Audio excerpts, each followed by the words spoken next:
महाबली हनुमान जी की इस कथा को आज जरूर सुने। सुग्रीव, बाली दोनों ब्रह्मा के वरदान द्वारा प्राप्त पुत्र हैं और ब्रह्मा जी की कृपा बाली पर सदैव बनी रहती है।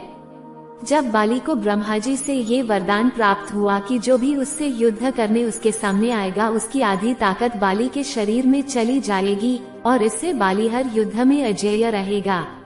बाली को अपने बल पर बड़ा घमंड था। उसका घमंड तब और भी बढ़ गया जब उसने करीब करीब तीनों लोकों पर विजय पाए हुए रावण से युद्ध किया और रावण को अपनी पूंछ से बांधकर 6 महीने तक पूरी दुनिया घूमी। रावण जैसे योद्धा को इस प्रकार हराकर बाली के घमंड की कोई सीमा न रही।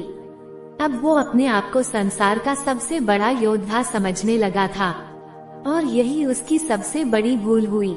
अपने ताकत के मद में चूर एक दिन एक जंगल में पेड़ पौधों को तिनके के समान उखाड़ फेंक रहा था। हरे भरे वृक्षों को तहस नहस कर दे रहा था।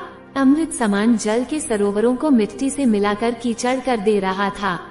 एक तरह से अपने ताकत के नशे में बाली पूरे जंगल को उजाड़ कर रख देना चाहता था और बार बार अपने से युद्ध करने की चेतावनी दे रहा था। है कोई जो बाली से युद्ध करने की हिम्मत रखता हो? है कोई जो अपने माँ का दूध पिया हो, जो बाली से युद्ध करके बाली को हरा दे? इस तरह की गर्जना करते हुए बाली उस जंगल को तहस नहस कर रहा था। संयोगवश उसी जंगल के बीच में हनुमान जी राम नाम का जाप करते हुए तपस्या में बैठे थे। बाली की इस हरकत से हनुमान जी को राम नाम का जप करने में विघ्न लगा और हनुमान जी बाली के सामने जाकर बोले, हे वीरों के वीर, हे ब्रह्मांश, हे राजकुमार बाली। तब बाली किष्किंधा के युवराज थे। क्यों इस शांत जंगल को अपने बल की बलि दे रहे हो? हरे भरे पेड़ों को उखाड़ फेंक रहे हो, फलों से लदे वृक्षों को मसल दे रहे हो, अमृत समान सरोवरों को दूषित मलिन मिट्टी से मिलाकर उन्हें नष्ट कर रहे हो। इससे तुम्हें क्या मिलेगा? तुम्हारे और पिता ब्रह्मा के वरदान स्वरूप कोई तुम्हें युद्ध में नहीं हरा सकता, क्योंकि जो कोई तुमसे युद्ध करने आएगा उसकी आधी शक्ति तुम में समाहित हो जाएगी। इसलिए हे कपि राजकुमार, अपने बल के घमंड को शांत कर और राम नाम का जाप कर। इससे तेरे मन में अपने बल का भान नहीं होगा और राम नाम का जाप करने से ये लोक और परलोक दोनों ही सुधर जाएंगे।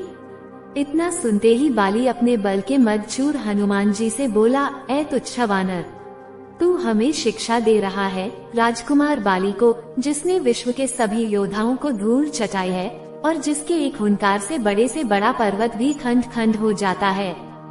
जा तुच्छ वानर, जा और तू ही भक्ति कर अपने राम की, और जिस राम की तू बात कर रहा है वो है कौन?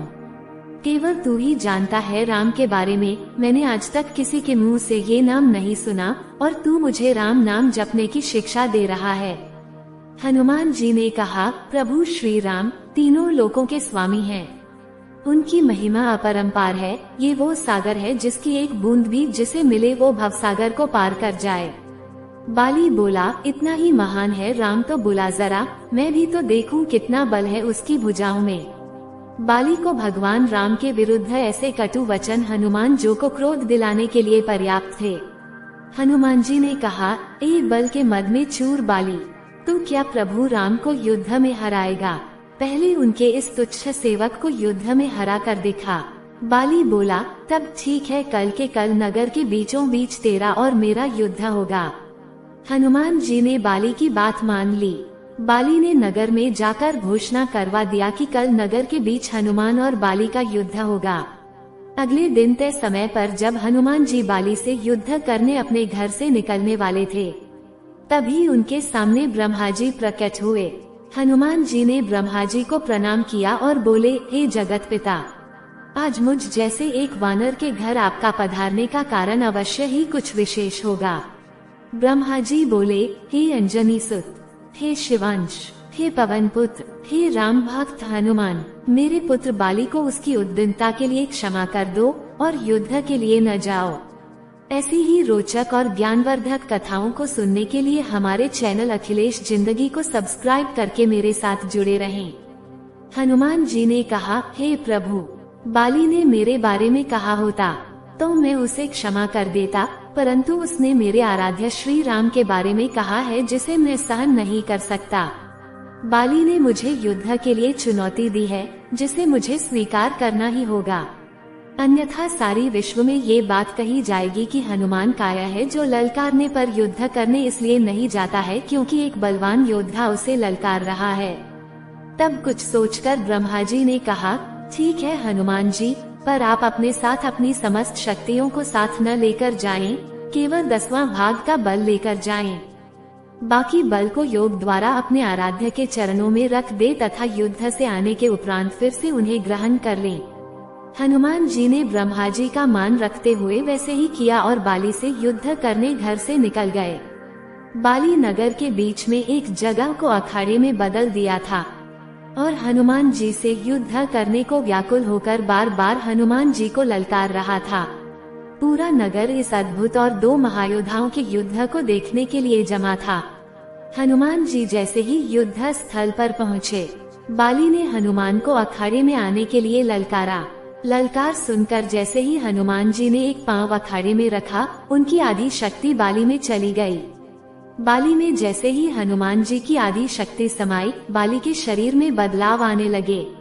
उसके शरीर में ताकत का सैलाब आ गया। बाली का शरीर बल के प्रभाव में फूलने लगा। उसका शरीर फटकर खून निकलने लगा।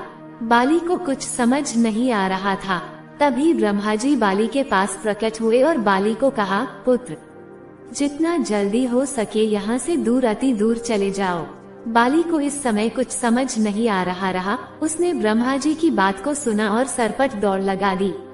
100 मील से ज्यादा दौड़ने के बाद बाली थक कर गिर गया।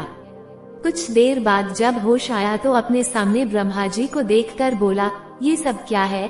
हनुमान से युद्ध करने से पहले मेरा शरीर का फटने की हद तक फूलना, फिर आपका वहाँ अचानक आना और ये कहना कि वहाँ से जितना दूर हो सके चले जाओ, मुझे कुछ समझ नहीं आया।